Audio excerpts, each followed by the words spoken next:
જેતપુરમાંથી આમ આદમી પાર્ટીનું ખાતું ખુલશે અને જેતપુરની અંદર એક નવા બદલાવની શરૂઆત આ નગરપાલિકાની ચૂંટણી દરમિયાન થશે. એક બાજુ ભાજપનો ગઢ કહેવાય છે, આ સિવાય તમે કેટલી સીટો લઈ આવશો?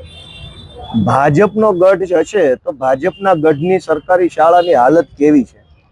ભાજપનો ગઢ હશે તો ભાજપના ગઢના સરકારી દવાખાનામાં શું સુવિધાઓ છે, કેટલા ડોક્ટરો છે અને કેટલા સાધન છે? ભાજપના ગઢની અંદર કોલેજ છે કે નહીં બાળકો માટે? તો ભાજપનો ગઢ બનાવવાથી કઈ જનતાને ફાયદો થતો નથી. વર્ષો સુધી વિકલ્પ ન હોવાના કારણે લોકોએ મજબૂરીમાં કે જાણતા અજાણતા ભાજપને મત આપ્યો હોય એવું બની શકે. પણ હવે આમ આદમી પાર્ટી સંઘર્ષ કરી રહી છે, કોશિશ કરી રહી છે, મહેનત કરી રહ્યા છે. લોકોમાંથી પણ સારો એવો પ્રતિસાદ મળી રહ્યો છે. ધીમે ધીમે એક નવા વિકલ્પ તરીકે આમ આદમી પાર્ટી જેતપુર નવાગઢ નગરપાલિકાની અંદર આગળ વધી રહી છે. મને પૂરો વિશ્વાસ છે કે આ વખતે કંઈક નવા જૂની જેતપુર નવાગઢ નગરપાલિકામાં આમ આદમી પાર્ટી તરફથી થશે.